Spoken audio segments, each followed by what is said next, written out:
மத்திய எழுதின சுவிசேஷம் 5வது அதிகாரம் அதனுடைய 6வது வசனம் விதமாக சொல்லுகிறது,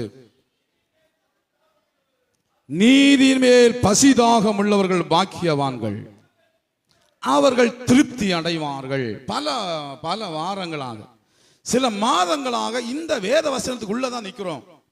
உங்களுக்கு ஒன்று தெரியுமா? இந்த வசனத்தை, நீதியின் மேல் பசிதாகம் உள்ளவர்கள் பாக்கியவான்கள் என்று அந்த வசனத்தை நான் முதல்ல அதை எடுத்து அதை வாசித்து ப்ரிப்பேர் பண்ணும்போது எனக்கு ஒன்றுமே விளங்கலை. நான் நினைச்சேன், ஐயோ, ஒரு செய்தி இதில் போகுமா? ஒரு செய்தி கொடுக்குற அளவு கூட எனக்கு எதுவுமே தெரியலையே ஆண்டவரே. உண்மையை சொல்கிறேன், ஒரு செய்தி, ஒரு நாள் செய்தி கொடுக்குற அளவு கூட இதில் இருக்கிற ரகசியங்கள் எனக்கு தெரியலையே ஆண்டவரே. நான் எப்படி இந்த செய்தியை கொடுக்க போகிறேன்? சரி, எல்லா வசந்தி ஒரே நாள் பேசி முடிச்சிருவோமா? அந்த பாக்கியவான்கள் எல்லாத்தையும் 8 பாக்கியவான்களையும் ஒரே நாள் பேசி முடிச்சிருவோமா அப்படிங்கிற எண்ணம் கூட எனக்கு வந்துடுச்சு. அப்போ அந்த ஆண்டவர் சமயத்தை வெளிப்படுத்த திங்கள் முதல் நான் சனிக்கிழமை வரையில் இருந்தபோது, சனிக்கிழமையில தான் கர்த்தர் ஒன்றுன்னா எனக்கு காட்டி தர ஆரம்பிச்சார். அல்லேலூயா. அதை தான் பகிர்ந்து கொண்டிருக்கிறோம். நீதியின் முக்கியத்துவம் என்ன? நீதியை முக்கியப்படுத்துகிறார் ஆண்டவர். நீதிக்கு எத்தனை வகைகள் இருக்கிறது, எத்தனை வகைகள். நான் சில இடத்துல எல்லாம் கேட்டு பார்த்தேன், நீதியின் வகைகளை குறித்து சொல்லுவீங்களான்னு கேட்ட பார்த்த பிற்பாடு அவங்களுக்கு தெரியல. அவங்களுக்கு நீதிக்கு வகை என்ன வகை? அப்ப அந்த ஆண்டோட்ட கேட்ட பிறகு கர்த்தர் அந்த வகைகளை எனக்கு விளக்கி தந்தார். அதை நான் உங்களுக்கு சொன்னேன். அப்ப நீதியின் வகைகள் என்ன அப்படின்னு ஒன்னொன்னா தியானிச்சு அது ஒரு முக்கியமான ஒரு நீதி இருக்கிறது, தேவ நீதி. ஆமென். அந்த தேவ நீதியின் ஆழங்களையும் பார்த்தீங்களா? எவ்வளவு காரியங்கள் இருக்கிறது. அதான் தொடர்ச்சியாக தியானித்துக் கொண்டிருக்கிறோம். இந்த வருஷத்தின் கடைசி ஞாயிற்றுக்கிழமையிலும் அதையே நான் உங்களோடு கூட பகிர்ந்து கொள்ளும்படியாக இருக்கிறேன். சத்தியத்தை சொல்லி தேவனோடு உங்களை நான் இணைக்க பார்க்கிறேன், தேவனோடு உங்களை ஐக்கியப்படுத்த பார்க்கிறேன். ஒரு நல்ல பிரசங்கம் பண்ணி, ஒரு ரசிக்கிற பிரசங்கம் பண்ணி உங்களை என்னுடைய ரசிகர்களாய் மாற்ற நான் விரும்பவில்லை.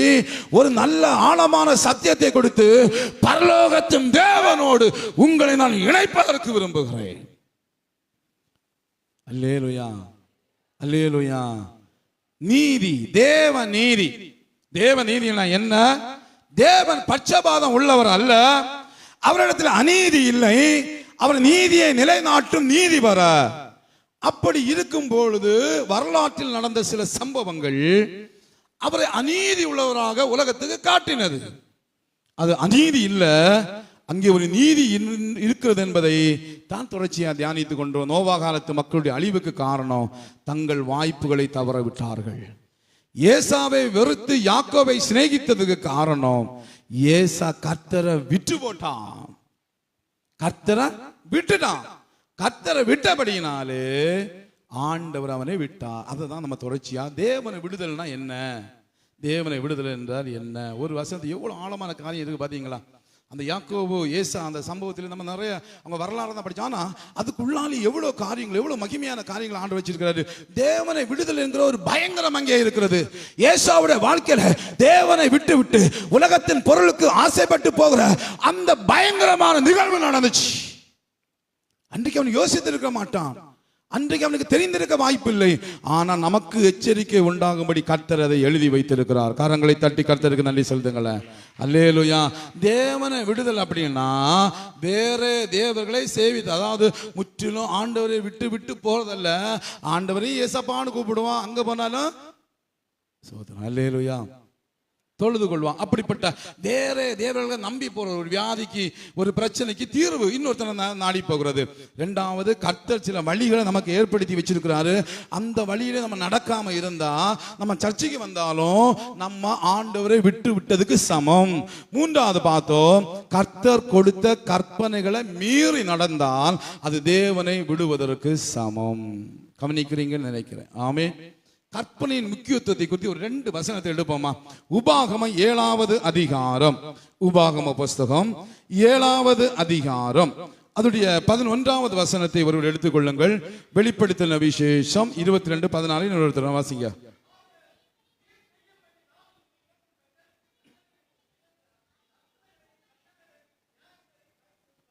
அல்லேலூயா. ஒரு அற்புதமான வசனம் ஆண்டவர் சொல்கிறார், ஆகியா நீ செய்யும்படி நான் இன்று உனக்கு கட்டளையிடுகிற கற்பனைகளையும் கட்டளைகளையும் நியாயங்களையும் கை கொள்ளுவாயாக. வெளிப்படுத்தின விசேஷம் 22:14.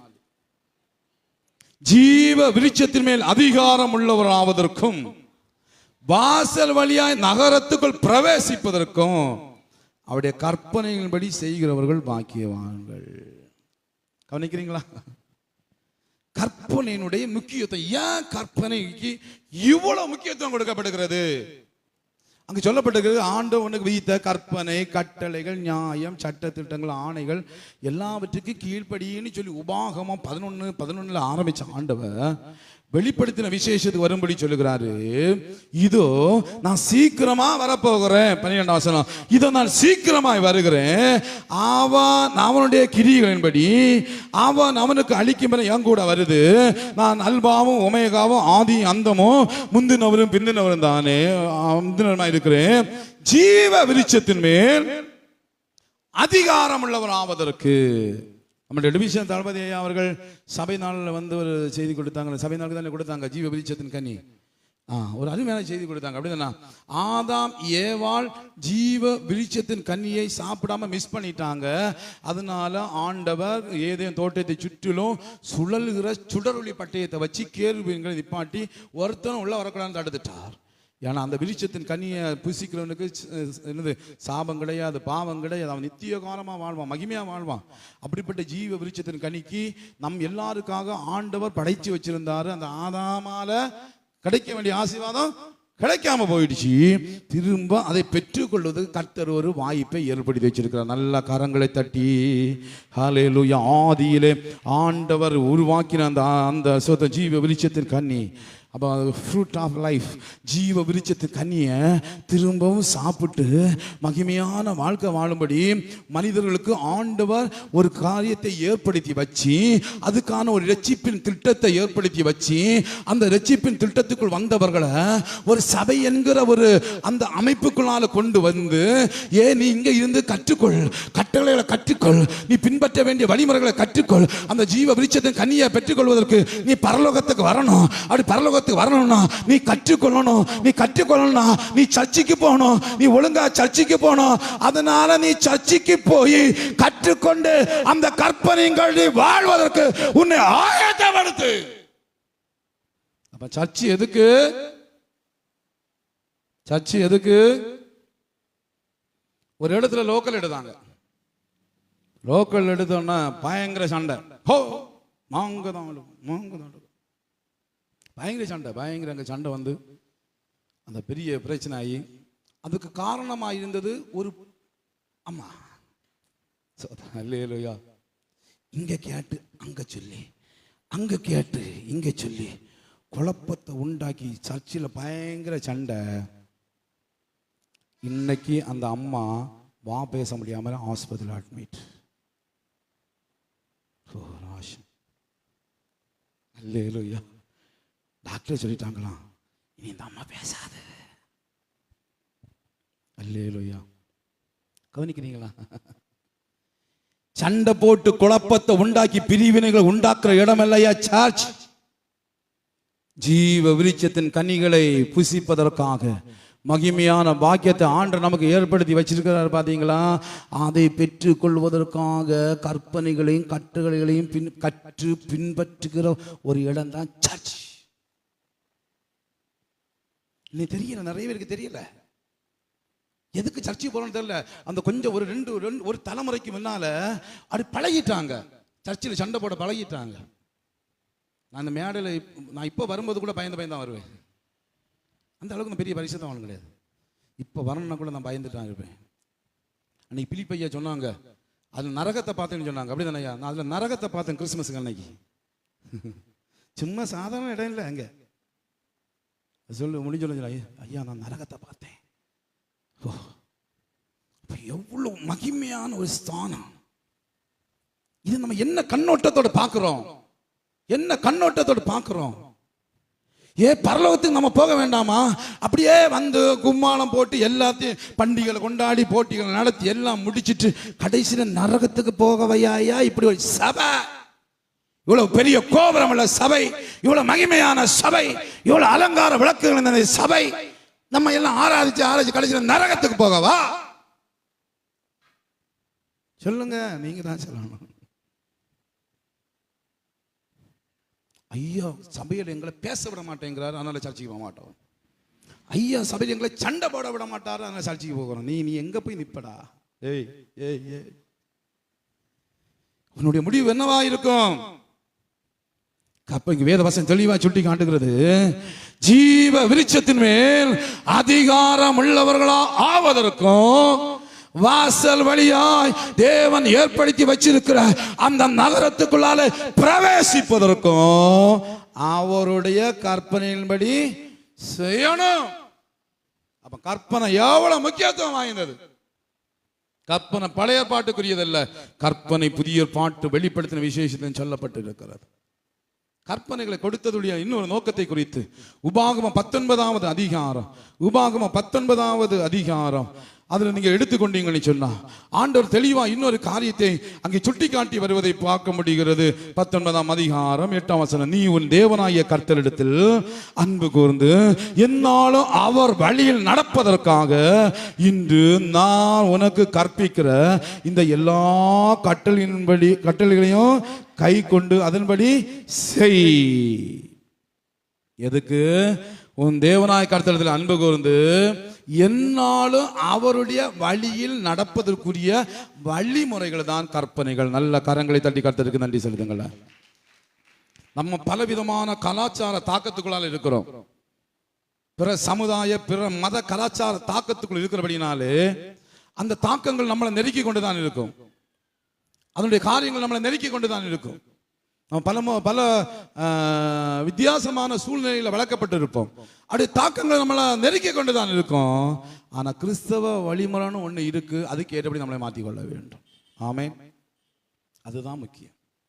அவன் தேவனிடத்தில் அன்பு கூர்ந்து எந்த நாளும் அவர் நமக்கு விதித்த அந்த வழியில் நடப்பதற்காக உங்களுக்கு கற்பிக்கும்படி வசனம் சொல்ல பாருங்க, நான் உனக்கு கற்பிக்கிற இந்த எல்லா கற்பனைகளையும் பற்றியும் அல்லேலூயா கற்பிக்கும்படி. ஒரு ஊழியக்காரன் கற்பிக்கணும்.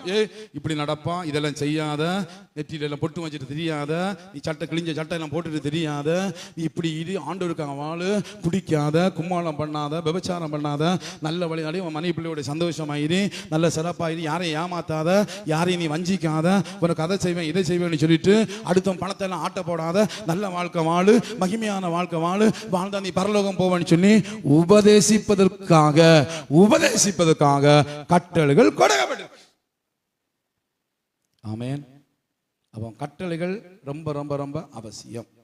சரி, அந்த கட்டளைகளின்படி நாம் நடந்தால் நமக்கு ஒரு மகிமையான ஆசீர்வாதம் உண்டு. இன்னும் நிறைய காரியங்கள் இருக்கு, நான் சுருக்கிக் கொள்கிறேன். யாத்திராகமம் 24:12 சொல்லுகிறது உபதேசிப்பதற்காகவும், உபாகமம் 6:2 சொல்லுகிறது போதிப்பதற்காகவும், உபாகமம் 4:13 சொல்லுகிறது கை கொள்வதற்காகவும், உபாகமம் 5:31 சொல்லுகிறது எல்லாவற்றையும் செய்யும்படியாகவும் கற்பனைகள் நமக்கு கொடுக்கப்பட்டிருக்கு.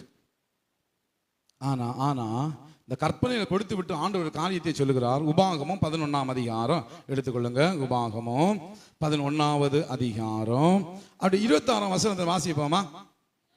இதோ இன்று நான் உங்களுக்கு முன்பாக ஆசீர்வாதத்தையும் சாபத்தையும் வைக்கிறேன். இன்று நான் உங்களுக்கு கற்பிக்கிற உங்கள் தேவனாகிய கர்த்தரின் கற்பனைகளுக்கெல்லாம் கீழ்ப்படிந்தீர்களானா ஆசீர்வாதமும், எங்கள் தேவனாகிய கர்த்தரின் கற்பனைகளுக்கு கீழ்ப்படியாமல் இன்று நான் உங்களுக்கு விதிக்கிற வழிகளை விட்டு விலகி நீங்கள் அறியாத வேற தேவர்களை பின்பற்றுவீர்களானா சாபமும். எல்லாத்தையும் கொடுத்துட்டு ஆண்டவர் சொல்றாரு, 2 வழி வச்சிருக்கப்பா. அந்த 2024ஆம் வருஷத்தின் கடைசி ஞாயிற்றுக்கிழமையில என் அன்பு ஜனமே, ஆண்டவர் சொல்ல உனக்கு நான் 2 வழியை வச்சிருக்கிறேன். நீ ஒரு புதிய வருஷத்தை எதுவும் வைக்க காத்திருக்கிற, உனக்கு முன்னால 2 வழியை வச்சிருக்கிறேன். ஒன்னு ஆசீர்வாதமான வழி, ஒன்னு சாப வழி. உனக்கு எது வேணுமோ தெரிந்து வழி. ஆண்டவர் யாரையும் கம்பல் பண்ண மாட்டார், பலவந்தம் பண்ண மாட்டார். இன்னும் வச்சு அமக்க மாட்டார். ஆண்டவர் பலவந்தம் பண்ணுகிறவர்ல வழியை உண்டாக வச்சுக்க பா. 2 வழி உனக்கு முன்னால இருக்கு, எது உனக்கு வேணும்? நீ நல்லா வாழணும்னு ஆசைப்படியா இல்லை நாசமா போன ஆசைப்படியா, அது உன் கையில தான் இருக்கு. அல்லேலூயா. ஆண்டவர் நம்ம எல்லாரையும் ஆசீர்வதிக்க தான் விரும்புகிறார். நம்ம எல்லாருடைய வாழ்க்கையில் நன்மைகளை கொடுக்க தான் விரும்புகிறார். யாரையும் சபிச்சு நரகத்துக்கு அனுப்ப விரும்பல. நம்ம நல்லா இருக்கணும் தான் நம்ம படைத்தோம். ஆனா ஆதாம் ஏவாளுக்கு முன்னால அன்னைக்கு எப்படி அந்த கனியை வச்சு உனக்கு எது வேணும் தெரிந்து கொண்டு விட்டாரோ அதே போல இன்னைக்கு ஒரு வழியை உங்களுக்கு முன்ன வச்சிருக்கிறாரு. நன்மையான வழி வேணுமா, தீமையான வழி வேணுமா, ஆசீர்வாதம் வேணுமா, சாபம் வேணுமா, நீ என்னுடைய கற்பனைகளின்படி, இங்கிருந்து கொடுக்கப்படுகிற உபதேசத்தின்படி, இங்கிருந்து கொடுக்கப்படுகிற உபதேசத்தின்படி நீ வாழ்ந்த நீ நல்லா இருப்ப. இங்கிருந்து கொடுக்கப்படுகிற உபதேசத்தின்படி நீ வாழலைன்னா நீ நாசமா போவ அப்படின்னு வசனம் சொல்லுது. அல்லேலூயா. எதை தெரிஞ்சு கொள்ள போறீங்க? உங்க கடந்த கால வாழ்க்கையா, உங்கள் கலாச்சாரத்தையா, உங்களுக்கு இந்த உலகத்தில் நீங்க கற்றுக்கொண்ட பாடங்களையா, எதை பின்பற்ற போறீர்கள்? தேவனையா, உலகத்தையா? அப்படி ஆண்டவருக்குள்ளால வரும் பொழுது, ஆண்டோடைய கற்பனைகளை கை கொள்ளும் போது ஆண்டு நம்ம மகிமையா ஆசீர்வதிப்பா. லேவியராகமம் 26ஆம் அதிகாரத்தில் நம்ம கடந்த வாரத்தில் எல்லாம் வாசித்தோம். அப்படிதான் நம்ம நிறைய தியானிச்சோம். எப்படி ஆசீர்வாதமா இருக்க முடியும்? 11ஆம் உபாகமம் 11ஆம் அதிகாரத்தில் அப்படி ஆண்டவருக்கு பயந்து நடக்கிறவர்களுக்கு உண்டாகிற ஆசீர்வாதங்களை உங்களுக்கு முன்னால வைக்க போகிறேன். அதுல 13 முதல் 15 வாசிக்க வேண்டாம், 22 முதல் 25 வரை வேத வசனங்களை நீங்க பார்க்கும் பொழுது என்னெல்லாம் ஆசீர்வாதம், என்னெல்லாம் மகிமையான ஈவுகளை தேவன் நமக்காக வச்சிருக்கிறான்னு சொல்லப்பட்டு இருக்கிறது. பாருங்க, நீ உன் தேவனாகி கர்த்தரிடத்தில் முழு மனசோடு சேவித்தால், அவருடைய கற்பனைகளுக்கு கீழ்ப்படிந்த 13 கடைசி கற்பனை கீழ்ப்படிந்தா, அவர் தானியத்தையும் திராட்சரசத்தையும் உன் எண்ணெயையும் சேர்க்கும்படிக்கு நான் ஏற்ற காலத்தில் உங்கள் தேசத்தில் முன்மாரியையும் பின்மாரியை பெய்ய பண்ணி மிருக ஜீவன்களுக்காக உன் வெள்ளிகளில் புல் முளைக்கும்படி செய்வேன். நீ சாப்பிட்டு திருப்தி அடைவாய். நல்ல வாழ்க்கை, நல்ல ஆசீர்வாதமாக நாமும் நம் மிருக ஜீவன்களின் அந்த மிருக ஜீவன்களும் செழிப்பாக இருக்கும்படிக்கு ஆண்டவர் உதவி செய்வார் என்று சொல்லப்பட்டிருக்கிறது. அல்லேலூயா, அல்லேலூயா. நீ சாப்பிட்டு திருப்தி அடைவாய். அடுத்து நீங்க அடுத்த பகுதியை நீங்க வாசிக்கும் பொழுது அடுத்து சொல்லப்பட்டு இருக்கிறது 22வது வசனத்திலிருந்து நான் வாசிக்கிறேன். பாருங்க, நீ உன் தேவனாகிய கர்த்தரிடத்தில் முழுமையா அன்பு கொண்டு இந்த கற்பனைகளை எல்லாம் ஜாக்கிரதையா கை கொள்வாயனா, கர்த்தர் உங்களுக்கு முன்பாக அந்த ஜாதிகளை எல்லாம் துரத்தி விடுவான். உங்களை பார்க்கலும் ஜனம் பெருத்த பலத்த ஜாதிகள் நீங்கள் துரத்துவீங்க. உங்கள் உள்ளங்கால் மிதிக்கும் இடமெல்லாம் உங்களுடைய இருக்கும். கரங்களை தட்டி கர்த்தருக்கு நன்றி சொல்லலாமா? கால் மிதிக்கும் தேசமெல்லாம் என் கர்த்தருக்கு சொந்தமாகோ, கண் பார்க்கும் பூமி எல்லாம் கல்வாரி கொடி பறக்கும். கால் மிதிக்கும் தேசமெல்லாம்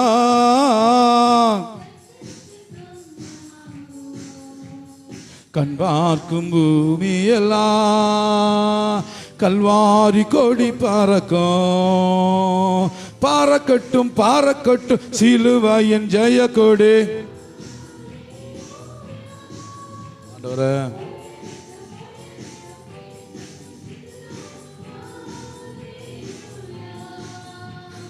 பாறக்கட்டும் பாறக்கட்டும் சிலுவாய் ஜெய கொடியா. அல்லேலூயா.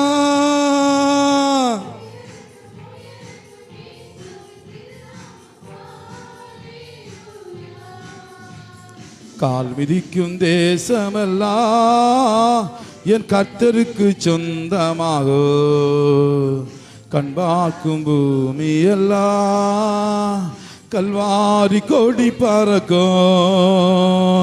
கால் மிதிக்கும் தேசமெல்லாம்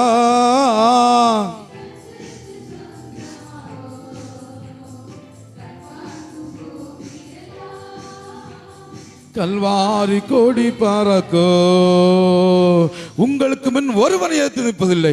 உங்கள் தேவனாய் கர்த்தர் உங்களுக்கு சொன்னபடி உங்களால் உண்டாகிற பயமும் கெடியும் நீங்கள் மிதிக்கும் பூமியெல்லாம் வர பண்ணுவார். நல்ல கரங்களை தட்டி கர்த்தருக்கு நன்றி சொல்லுங்க. அப்பா அவன் சொல்லுது, உன்னை நான் ஆசி வைக்க போறேன், தானியத்தை ஆசி வைக்க போறேன், மிருக ஜீவங்களை ஆசி வைக்க, நிலத்தை ஆசி வைக்க போறேன். ஒரு பயலும் உனக்கு எதிராக நிற்க முடியாது, ஒருத்தனும் உனக்கு முன்னால நிற்க முடியாது. உன்னை குறித்து அவங்களுக்குள்ள ஒரு பயத்தை உண்டாக்குவே. ஆமென். பூமி எல்லாம் உன்னை குறித்து ஒரு பயப்படுவாங்க. அவனா உன்னை கண்டு பயம் உண்டாகிற அளவுக்கு கர்த்தர் உன் வாழ்க்கையை மாற்றுவேன்னு சொல்றார். யாத்திராகமம் 20ஆம் அதிகாரம் 6ஆம் வசனம் சொல்லுகிறது, அவர் கற்பனைகளை கை கொள்ளுகிறவர்களுக்கு 1000 தலைமுறைக்கு இரக்கம் செய்கிறவராக இருக்கிறார். அல்லேலூயா, அல்லேலூயா. நம்மளை விட்டுறவர் அல்ல, 1000 தலைமுறை 1000 தலைமுறை. பாருங்க, மகிமையா சோதரம். நம்ம சோதரம் கொஞ்சம் இந்த வருஷத்துல இல்லை, நம்ம ரட்சணை சேனை வந்து ஒரு 4 தலைமுறை தான் தாண்டி இருப்பாங்க. இங்கே 4 இல்லை 5 தலைமுறை தான் தாண்டி இருப்பான். ஆனால் ஆண்டு சொல்லுவோம் 1000 தலைமுறை. நீ இன்னைக்கு என் வார்த்தையை கீழ்ப்படிஞ்சோன்னா 1000 தலைமுறை வச்சு உன் பிள்ளைகளை உன் சந்ததியை பாதுகாப்பேன். நம்முடைய சந்ததி ஆசீர்வாதமாக இருக்கும் என்று ஆண்டோட கர்த்தர் வாக்கு கொடுக்கிறார். நல்ல கரங்களை தட்டி 1000 தலைமுறைக்கு இரக்கம் காண்பிப்பா. உபாகமம் 13ஆம் அதிகாரம் 17, 18 வசனங்களுக்கு வரும்போது சொல்லுகிறது, ஆண்டு சொல்ல, உன்னை நான் விருத்தியாக்க போறேன், உன்னை நான் விருத்தியாக்க போறேன். எல்லா காரியங்களிலும் எல்லா நிலைமையிலும் நீ ஆசீர்வாதமா இருக்கும்படிக்கு உன் எதிலெல்லாம் குறைவுபட்டதா இருக்கிறியோ அந்த குறைவுகள் எல்லாம் நிறைவாக்கி, அந்த குறைவுகள் எல்லாம் நிறைவாக்கி உன்னை நான் விருத்தி பண்ண போகிறேன் ஆண்டவர் சொல்லுகிறார். அல்லேலூயா, அல்லேலூயா. வாசிங்க. சபிக்கப்பட்ட பொருள் ஒன்று உன் கையில் இருக்க வேண்டாம். நான் இன்று உனக்கு கற்பிக்கிற உன் தேவனாய கர்த்தரின் கற்பனைப்படியெல்லாம் நீ கை கொண்டு உன் தேவனாய கர்த்தருடைய பார்வைக்கு செம்மையானதை செய்யும்படி அவர் சத்தத்துக்கு செவி கொடுப்பாயானால் கர்த்தர் தமது கோபத்தின் உக்கிரத்தை விட்டு திரும்பி உனக்கு தயை செய்து உனக்கு இறங்கி அவர் உன் பிதாக்களுக்கு ஆணையிட்டபடி உன்னை விருத்தியாக்குவார். நல்ல கரங்கள் தட்டி பெற்றுக்கொள்ளுங்க. இந்த ஆசீர்வாதங்கள் எல்லாம் நல்லா பெற்றுக்கொள்ளுங்க. தலைமுறை ஆசீர்வாதமா இருக்கும். 1000 தலைமுறைக்கு ஆசீர்வாதத்தை தருவாரு. எல்லா விதத்திலும் விருத்தி ஆக்குவாரு. ஆண்டவருக்கு பிரியமில்லாத காரியம் வீட்டில் இருந்தா, கையில் இருந்தா தூக்கி எறிஞ்சிடணும். உங்க பர்ஸ்ல இருந்தா தூக்கி எறிஞ்சிருங்க. உங்க பீரோவில் இருந்தா தூக்கி எறிஞ்சிருங்க. வீட்டு மூலையில ஒளிச்சு வச்சிருந்தா தூக்கி எறிஞ்சிருங்க. ஆண்டவர் சொல்ற எல்லாம் எறிஞ்சிரு. எறிஞ்சிட்டு அவருக்கு வார்த்தையை கைகொள்வான், நான் ஒன்னா விருத்தி ஆக்குவா. நீ பேங்க்ல போய் லோனு கட்டி நிக்க வேண்டிய அவசியம் வராது. நீ அடுத்தவங்கள்ட்ட கடன் வாங்க வேண்டிய அவசியம் வராது. உன்னை அவர் விருத்தி ஆக்கும் போது உங்ககிட்ட வந்து நின்று கேட்பான், கை கட்டி நின்று கேட்கிற அளவுக்கு கர்த்தர் உங்களை பெருக செய்வா. எத்தனை விசுவாசிக்கிறீங்க? அதுதான் உபாகமம் 30ஆம் அதிகாரம் 30ஆம் அதிகாரம் 6ஆம் வசனம் சொல்கிறது, நீ உன் தேவனாய கர்த்தரில் நீ உன் முழு இருதயத்தோடும் முழு ஆத்மாவோட அன்பு கொண்டு பிழைக்கும்படி உன் தேவனாய கர்த்தர் இருதயத்தையும் ஒரு சந்ததியின் இருதயத்தையும் விருத்தி சேர்ந்து பண்ணுவார். அல்லேலூயா. நீ பிழைக்கும்படி நம்மளை ஆண்டு பிழைக்க செய்வா. நீ வியாதியில சாவதில்லை, பலவீனத்துல சாவதில்லை, வேறு காரியங்களை சாவதில்லை, பிசாசுனா நீ சாவதில்லை. நீ எல்லா காரியங்களையும் தப்பி பிழைக்கும்படியா தேவன் வாழ்க்கையை ஆசீர்வதிப்பார். ஆமென். அல்லேலூயா. எத்தனை சந்தோஷமா இருக்கிறீங்க? ஆமென். இன்னும் மகிமையான உபாகமம் 7ஆம் அதிகாரத்தில் நிறைய மோர் பிளஸிங்ஸ், நிறைய ஆசீர்வாதங்களை அங்கே 11 முதல் 15 வாசிக்கும் அங்கே சொல்லப்பட்டிருக்கு. நிறைய ஆண்டு சொல்லுகிறாரு, சோதரம் நீ எல்லாரும் ஆசீர்வதிக்கப்பட்டிருப்ப, சகல நோய்களை முன்னே விட்டு விலக்குவேன், உனக்கு தெரிஞ்ச எகிப்தியோட வியாதிகள் ஒண்ணு உனக்கு வராது, நீ கர்த்தருடைய வார்த்தையை கீழ்ப்படி நடந்தான்னா எல்லா விதத்திலும் மகிமையா இருப்பா. உபாகமம் 7, 11 முதல் 15 வேணா வீட்டில் போய் வாசிருக்கீங்க. அல்லேலூயா. மோர் மோர் மோர் பிளஸிங்ஸ், அதிகமான ஆசீர்வாதங்களை கர்த்தர் நமக்கு தருவா. எத்தனை பேர் விசுவாசிக்கிறீங்க? உங்க வாழ்க்கை மாற போகிறது. கையை தட்டி. உங்களுடைய வாழ்க்கை தரம் உயர போகிறது. நீங்க எங்கேயோ போக போறீங்க. ஆமென். இதை யாராலும் தடுக்கவே முடியாது. பக்கத்துக்கு பார்த்து சொல்லுங்க, நீங்க எங்கேயோ போக போறீங்க, யாராலும் தடுக்க முடியாது. அந்த அளவுக்கு ஒரு உச்சிதமான இடத்துல கர்த்தர் நம்மை வைக்க போகிறார். அல்லேலூயா, அல்லேலூயா. ஆதியாகமம் 26ஆம் அதிகாரம், ஆதியாகமம் 26வது அதிகாரம் எடுத்துக்கொள்ளுங்க. ஒரு மனுஷன் ஆண்டோடைய வார்த்தைக்கு கீழ்ப்படிஞ்சான். ஆண்டோடைய வார்த்தைக்கு அவன் கீழ்ப்படிந்து தேவன் சொன்னதை அவருடைய கற்பனைகளை நிறைவேற்றினபடினா 26 அவருடைய சுத்திரம் 4ஆம் வசனத்தை வாசிங்க.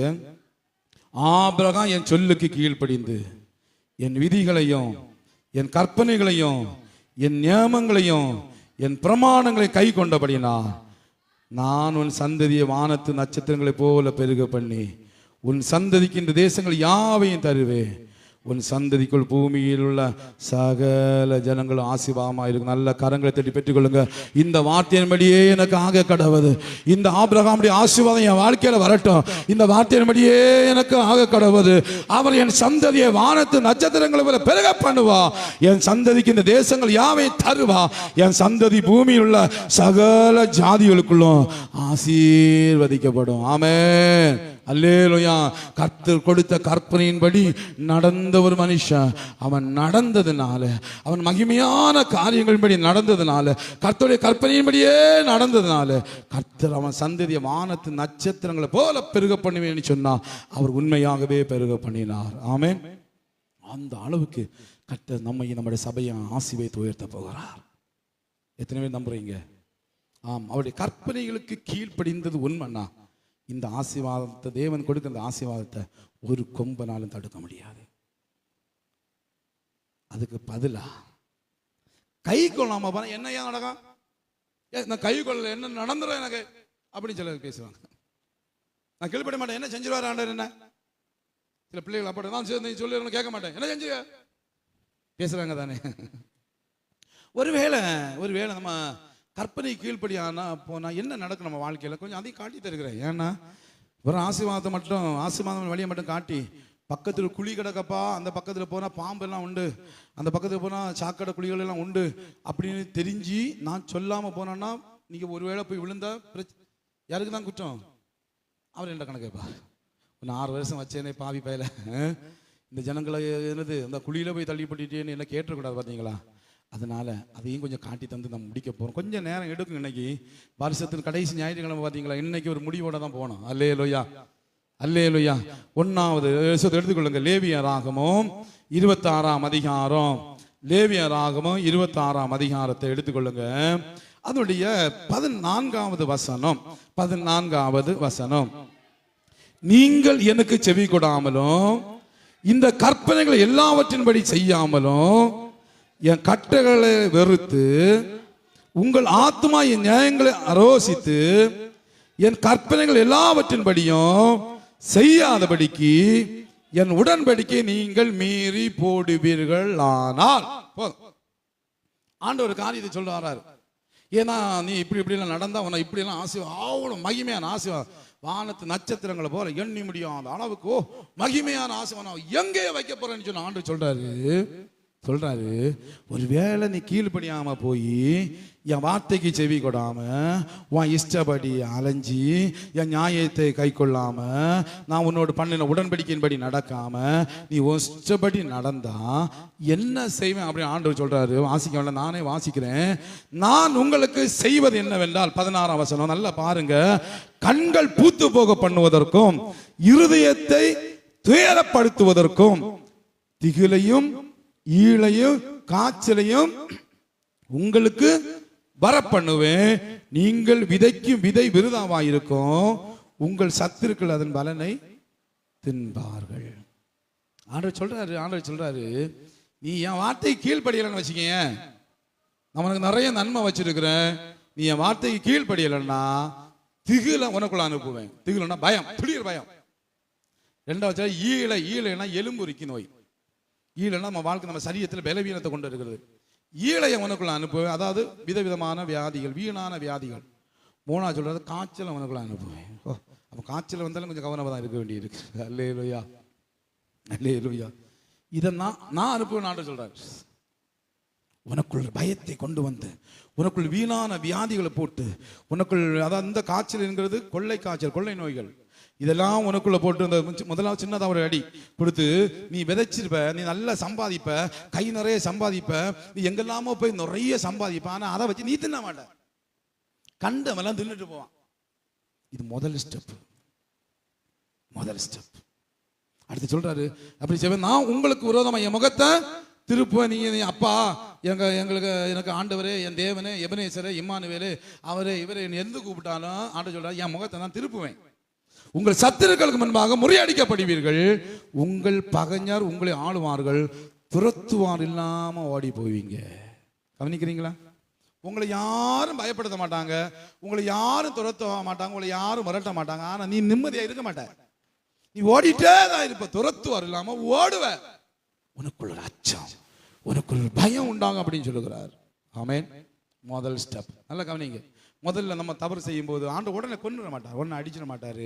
முதல்ல ஒரு தவறு செய்யும் போது கொஞ்சம் கொஞ்சமாக ஒன்றொன்னா சொல்லி இப்படி நடப்பான், இப்படி நடப்பான் அப்படின்னு சொல்லிட்டு ஆண்டவர் நமக்கு சில காரியங்களை சொல்லுவார். கேட்காம போனால் ஒரு சின்னதாக ஒரு தட்டு தருவார், ஒரு சின்ன முறிவு, ஒரு காயம் தருவார்.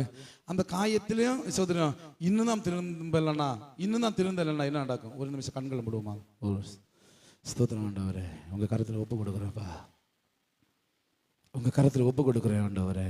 எங்கள் எல்லாருமே மனம் இறங்குவீரா, உங்க இரக்கத்தின் வல்லமை வெளிப்படுவதாக, எல்லாருடைய குற்றங்களை மன்னிப்பீராக, எல்லாருடைய பாவங்களை மன்னிப்பீராக. இரக்கம் காட்டுங்க ஆண்டவரே, உங்க கோபம் வெளிப்பற்றக்கூடாதுப்பா. இரக்கம் காட்டுங்க ஆண்டவர், இரக்கம் காட்டுங்க ஆண்டவர். ஜீசஸ் பாருங்க, கவனிங்க பாருங்க. முதல்ல ஆண்டவர் சொல்றாரு, நீ மனம் திரும்பி போனா உன்னை ஒரு தட்டு தட்டுவேன், ஒரு பயத்தை தருவேன், ஒரு சின்ன காய்ச்சலை உனக்கு தருவேன், ஒரு சின்ன வியாதியை உனக்குள்ள போடுவேன். 26 18 சொல்லுது, இவ்விதமாய் நான் உங்களுக்கு செஞ்சோம். இப்படி ஒரு தட்டு தட்டின பிற்பாடும் இன்னும் நீங்க எனக்கு செவி கொடாதிருந்தா பின்னும் உங்கள் பாவங்கள் நிமித்தம் பின்னும் ஏழத்தனையா உங்களை தண்டிப்பேன். ஒரு தட்டு தருவேன், ஒரு அசைவை தருவேன், ஒரு உலுக்கி விடுவேன். அந்த நேரம் நீ அடைஞ்சு மனம் திரும்பலன்னா இப்ப நீ அனுபவிக்கிற பார்த்தா இதை நான் 7 மடங்காய் மாற்றுவேன். ஒரு தட்டு தட்டினோட மனம் திரும்பலன்னு வைங்களேன், அப்படி அது 7 மடங்கு. உள்ள பாடே நம்மள சகிக்க முடியல. அது 7 வந்துச்சுன்னா அடுத்த ஸ்டெப் என்ன சொல்றாரு பாருங்க. என்ன சொல்றாரு? ஏழத்தனை உங்களை தண்டித்து உங்கள் வல்லமையின் பெருமையை முறித்து உங்கள் வானத்தை இருமை போலவும் உங்கள் பூமியை வெங்கலத்தை போலவும் ஆக்குவேன். உங்கள் பெலன் விருதாவாய் செலவழியும். உங்கள் தேசம் தன் பலனை தேசத்தின் மரங்கள் தங்கள் கனிகளை கொடுக்க மாட்டாது. எல்லாம் அப்படியே அடிபட ஆரம்பிக்கும், எல்லாம் குறைய ஆரம்பிக்கும். செகண்ட் ஸ்டெப் ஆண்டவர் சொல்றாரு, இப்படி உனக்கு 2வது ஒரு வாய்ப்பு உனக்கு தருவேன். திருந்தும்படி உனக்கு 2வது ஒரு வாய்ப்பை தருவேன். நீ திருந்தல. 26 21 சொல்லுது, நீங்கள் எனக்கு செவி கொடுக்க மனதில்லாமல் எனக்கு எதிர்த்து நடப்பீர்களானா நான் உங்கள் பாவங்களுக்கு தக்கதா இன்னும் 7 வாதைகளை வர பண்ணுவேன். சின்னதா ஒரு அடி, 2வது ஒரு வாய்ப்பு கொடுக்கிறாரு. அதுல திருந்தலன்னா தண்டனை, 7 மடங்கு தண்டனை. அதிலும் நம்ம மனம் திரும்பலன்னா 7 மடங்கு வாதைகள். ஒரு வாதம் வந்து 50 லட்சம் ஜனங்கள் ஆவுட். ஒரு கொரோனா வாதை வந்து 50 லட்சம் ஆவுட். இன்னொரு வாதம் வரும்னா ஆண்டவர் சொல்ல ஏழத்தனையா நம்ம வாழ்க்கையில வர செய்வேன். அப்படி சொல்லப்பட்ட உங்களுக்குள்ளே வெளியின் துஷ்ட மிருகங்களை வர விடுவேன். அவைகள் உங்களை பிள்ளைகளற்றவர்களாக்கி உங்கள் மிருக ஜீவன்களை அழித்து உங்களை குறைந்து போக பண்ணும். உங்கள் வழிகள் பாழாய் கிடக்கும். நான் செய்யும் தண்டனையினால் நீங்கள் குணப்படாமல் எதிர்த்து நடந்தா. அடுத்து இன்னொரு வாய்ப்பு. 3 தடவை 2 தடவை 3ஆம் முறையும் விட்டுட்டாரு. அடுத்து ஆண்டவர் சொல்லுகிறாரு 26 23 சொல்லப்பட்டிருக்கிறது, நான் செய்யும் தண்டனையினால் நீங்கள் குணப்படாமல் எனக்கு எதிர்த்து நடந்தா நான் உங்களுக்கு எதிர்த்து நடந்து உங்கள் பாவத்தின் நிமித்தம் 7 வாதிப்பே. எப்பா எப்பா எப்பா தாங்க முடியுமா ஐயா நம்மளால? நான் சொல்றது புரியுதா உங்களுக்கு? நான் பிரசங்கம் பண்ற சில ஆளுக்கு புரியாது. உங்களுக்கு புரியுதானே? தெளிவா புரியுதானே? ஒரு வாய்ப்பை தருவார் திருந்துவதற்கு. நம்ம செய்ய பாவத்தை விட்டு திரும்புவதற்கு ஒரு வாய்ப்பை தருவார். 2வது முறை தருவார், 3வது முறை தருவார். ஒவ்வொரு முறை தரும்போதும் ஒன்றை வச்சு தருவார். இன்னியாவது திரும்பு, இன்னியாவது திரும்பு. அங்கே சொல்லப்பட்டிருக்கிற 25ஆம் வசனத்தை வாசிக்கும் போது உங்கள் 7 என் உடன்படிக்கை மீறதுக்கு பழி வாங்கும் பட்டயத்தை உங்கள் மேல வர பண்ணி நீங்கள் உங்களை பட்டணங்களை சேர்ந்த பின் கொள்ளை நோய் உங்கள் நடுவில் அனுப்புவேன். சத்துருவின் கையில் ஒப்புக்கொடுக்கப்படுவீர்கள். உங்கள் அப்பம் என்னும் ஆதரவு கோரை நான் முறித்து போடும் போது 10 ஸ்திரீகள் ஒரே அடிப்பில் உங்கள் அப்பத்தை சுட்டு அதை திரும்ப உங்களுக்கு நிறுத்து கொடுப்பார்கள். நீங்கள் சாப்பிட்டோம் திருப்தியே இல்லை. 4வது ஸ்டெப். அப்ப 4வது முறையும் திரும்பலன்னா இன்னொரு வாய்ப்பு ஆண்டவர் கொடுப்பார். வெளிப்படுத்தின லேவியர்கள் 26ஆம் அதிகாரம் 27ஆம் வசனம், இன்னும் இவைகள் எல்லாவற்றிலும் நீங்கள் எனக்கு செவி கொடாமல் எனக்கு எதிர்த்து நடந்தால் நான் உக்கிரத்தோடு உங்களுக்கு எதிர்த்து நடந்து நானே உங்கள் பாவத்தை நிமித்தம் உங்களை 7 பாருங்க. முதல்ல ஒரு 7 14 அப்புறம் சோதரம் 7 14 கூட 7 பெருக்குங்க, அதுக்கு கூட 7. கடைசியில் ஆண்டு சொல்றாரு, அல்லேலூயா, நான் கடைசி எல்லாம் சேர்த்து மொத்தமா ஒரு நாள் ஒன்றை தண்டி ஒன்னைக்கு ஒன்றும் இல்லாம ஆக்குவேன். ஐயா இப்படி ஒரு வாழ்க்கை நமக்கு வேணும் ஐயா. இத்தனை வருஷம் ஆண்டு இருக்கு, இத்தனை வருஷம் சர்ச்சைக்கு வந்து ஆராதிச்சு, இத்தனை வருஷம் என்னென்னமோ ஆண்டவருக்காக செஞ்சு அழகான ஆலயத்தை கட்டி எல்லாம் கூட அதுதான் அந்த முதலா சொந்தமா கட்டின ஆலயம். அந்த பெருமை நமக்கு இருக்கு. இதே போல உயர்ந்த கோபுரம் ஒன்றும் இல்லை, இதே போல சர்ச்சு எங்கேயுமே இல்லை. அப்படியே போற்றி பாடி பாடி பாடி எங்க போவோம்? எந்த கோபுரம் கட்டினாலும் இவ்வளவு பெரிய மகிமையான ஆலயத்தை கட்டினாலையும் நம்ம பரலோகம் போக மாட்டாங்க. பாருங்க, ஆண்டவர் ஏன் இந்த 5 முறை நம்மளை கொல்லல? ஏன்னா அவர் நம்ம எல்லாம் அனுபவிச்சிருக்கிறார். 5 வாய்ப்பு. 5 முறை உனக்கு வாய்ப்பு தந்தேன். நமக்கு எத்தனை வாய்ப்பு தந்திருக்கிறார்? உபாகமம் 10ஆம் அதிகாரம், உபாகமம் 10ஆம் அதிகாரம், உபாகமம் 10வது அதிகாரத்துக்கு வரும்போது ஆண்டவர் ஒரு காரியத்தை சொல்லுகிறார். 13வது வசனம். நான் இன்று உனக்கு கற்பிக்கிற கர்த்தருடைய கற்பனைகளையும் அவருடைய கட்டளைகளையும் உனக்கு நன்மை உண்டாகும்படி கை கொள்ள வேண்டும் என்பதை அல்லாமல் வேறு எதை உன் தேவனாய் கர்த்தர் உன்னிடத்தில் கேட்கிறார். அற்புதமான வார்த்தை கேட்டீங்களா? ஆண்டவர் சொல்றார், நான் இவ்வளவு ஆசீர்வாதத்தை வச்சிருக்கிறேன், இவ்வளவு ஆசீர்வாதத்தை வச்சு இவ்வளவு மகிமை அவனை வைக்கணும்னு ஆசைப்படுறான். ஆனா நீ தெரிந்து கொள்ளுகிறது தான் இருக்கும் எதிர்காலம். நீ என்னை விட்டு விலகி போனா ஒரு அம்மா ரொம்ப ரொம்ப கண்ணீரோட சொன்னாங்க, என் புருஷன் திருந்தன்னு நினைச்சாலும் அந்த பாவி இப்ப திருந்த விட மாட்டேங்கிறான் ஐயா. யோசித்து பாருங்க, அந்த அம்மா தேவ சமூகத்தில் வடிக்கிற கண்ணீர் உனக்கும் உன் பிள்ளைகளுக்கு நாசத்தை கொண்டு வருமா, பரலோகத்தின் பிளஸிங்க கொண்டு வருமா? நீ ஒருத்தனுக்கு தண்ணியை வாங்கி கொடுத்து, நீ ஒருத்தனுக்கு கெட்ட பழக்கத்தை கற்பிச்சு கொடுத்து அவனை விடாம நீ தப்பான பாதையில் நடத்துக்கிறன்னா நீயும் உன் குடும்பமும் நல்லா இருப்பீங்க, அப்படிதானே? எத்தனை முறை இந்த மேடையில் நீ சொல்றேன், ஏன் அடுத்தவனுக்கு கெடுக்காத, அடுத்தவனுக்கு தண்ணி வாங்கி கொடுக்க, நீ நாசமா சத்து போ. ஏன் அடுத்த குடும்பத்தை கெடுக்கிற? அடுத்த பிள்ளைகளை ஏன் கண்ணீர் வடிக்க வைக்கிற? அடுத்த அம்மா மாரை ஏன் தாலி அறுக்க வைக்கிற? நீ நாசமா போக வேண்டியதானடா. வெளிநாட்டில் வந்தா ஊருக்கு ஃபுல்லா தண்ணி, எங்கேயாவது ஒரு ஒளி உள்ள ஊருக்கு ஃபுல்லா தண்ணி, அது உனக்கு ஆசீர்வாதம் நினைக்கிறியா? அவன் உன்னை பார்த்து சந்தோஷம், ஏ சோயன்சம் வந்துட்டாப்பா, பாட்டிப்பா, அவன் சந்தோஷப்படுவான். வீட்டுல அடுப்ப கோழி கிண்டது, அந்த அம்மா அந்த பிள்ளை வடிக்கிற கண்ணீர் உன் குடும்பத்துக்கு 4-5 தலைமுறைக்கு சாபத்தை கொண்டு வரும். வாங்கி கொடு, நல்லா வாங்கி கொடுங்க. உன்னை கர்த்தர் ஆசீர்வதிச்சு இப்போ வெளிநாட்டு கொண்டு போனார்ல, நீ வரும்போது செய்யணும், கண்டிப்பா செய்யணும், கண்டிப்பா செய்யணும். ஏன்னா அவன் எல்லாம் அதுதான் பணம் வச்சு வெளிநாட்டுக்கு அனுப்புறாங்க. நீ வேலை இல்லாத போது, நீ கஷ்டப்படுகிற போது, நீ சாப்பாட்டு வழி இல்லாம போகிற போது, உன் பிள்ளைகளை கஷ்டப்படுகிற போது, பேங்க்ல வச்ச நகையை எடுக்க முடியாம தடவி கொண்டு போகும்போது ஒரு பயனுக்கு உதவி செய்யல. உனக்கு பணம் வந்துச்சா, அப்ப கர்த்தர் வேண்டாம், சர்ச்சைக்கு வர மாட்டான். அது வரையிலும் ஐயா பாருங்க, ஃபாரின் போகும்போது ஐயா ஜோமணி தான் அனுப்பணும், வந்தா ஐயாவுக்கே தெரியாது.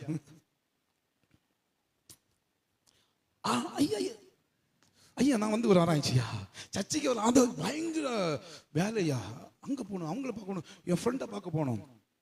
கடைசியில் ஒரு நாள் கற்றுக்கொள்ளும் ஐயா, இந்த வருஷத்தின் கடைசி ஞாயிற்றுக்கிழமை இருக்குதுலயே தாண்டி புதிய வருஷத்துக்கு போக வேண்டாம், ஒரு சுத்திகரிப்போடு 2 வழி ஆண்டு வச்சிருக்க 2025க்கு நல்வாழ்வு, நாசமான வாழ்வு. உங்களுக்கு எது வேணும்? உங்களுக்கு எது வேணும்? நான் திரும்ப திரும்ப சொல்றேன், உங்க பணம் நீங்க சுகித்து வாழும்படிக்கு, அது டாஸ்மாக் கடைக்கு கொடுப்பதற்கு அல்ல. ஒருவேளை உங்களால முடியல, நீ குடிச்சு சாவு, கண்டவன குடும்பத்தை சாகடிக்காத. அது 7 தலைமுறை ஆனாலும் இந்த சாபம் போகாது. அந்த அம்மா அந்த பிள்ளை இந்த ஆலயத்தில் வந்து வடிக்கிற கண்ணீர், ஒரு சொட்டு கண்ணீர் விழுந்தாலும் அது ரத்தம், அது ரத்தம். அம்மாவுடைய கண்கள் வருவது ரத்தம், கண்ணீர் இல்ல ரத்தம். அந்த ரத்தத்துக்கு பழி வாங்குவார் ஆண்டவர். ஒரு நாள் கணக்கு கொடுத்தே ஆகணும். குடிக்கிறோம் குடி, நாசமா போறோம் போ, ஆனா ஆசீர்வாதத்தை வேணும்னு சொல்றாங்க. ஆண்டவர் இனி என் உங்க கற்பனையின்படி நடக்கும்படி என்னை ஒப்பு கொடுப்பேன் ஆண்டவர்னு சொல்லி எத்தனை உங்களை ஒப்பு கொடுக்க விரும்புறீங்க இந்த நாளில்? அப்படியே எளிமை நின்று, அப்படியே தேவ சமூகத்தில் எளிமை நின்று ஒரு விஷயம் அப்படியே உங்களை ஒப்பு கொடுப்பீங்களாப்பா? நிறைய கற்பனைகள் நீங்க என்ன கொடுத்தீங்க, ஆனா அநேக நேரங்கள் அவைகள் எல்லாத்தையும் நான் மீறிட்டேன்ப்பா, என்னை மன்னிச்சிடுங்க ஆண்டவரே. நான் புதிய வருஷத்துக்கு போகும்போது சாபத்துக்குள்ளால போகக்கூடாதுப்பா, நான் ஆசீர்வாதத்துக்குள்ளால போகணும். ஜெபிங்க. ஒரு திருமண வாழ்க்கையை ஆரம்பிப்பதற்கு முன்பாக ஊருக்கு ஃபுல்லா தண்ணி பாய்ச்சி உன் எதிர்காலம் எப்படியா இருக்கும் யோசித்துப்பா. வீட்டில் ஒரு சடங்கு வச்சா, வீட்டில் ஒரு பிறந்த நாள் வச்சா தண்ணி பாய்ச்சி உன் குடும்பம் எப்படி ஆசீர்வாதமா இருக்க முடியும்? எப்படி ஆசீர்வாதமா இருக்க முடியும்? ஒரு தகப்பனாரை பார்த்து, ஐயா உங்க பிள்ளை ஒரு கட்டுக்குள் இருக்கிறாள், நீங்க சர்ச்சைக்கு வந்தா உங்க பிள்ளைய கர்த்தர் விடுவிப்பா. நான் வரமாட்டேன், நான் வரமாட்டேன். அது உங்களுக்கு உங்க பிள்ளை வேணுமா, உங்க தண்ணி அடிக்கிற பழக்கம் வேணுமா?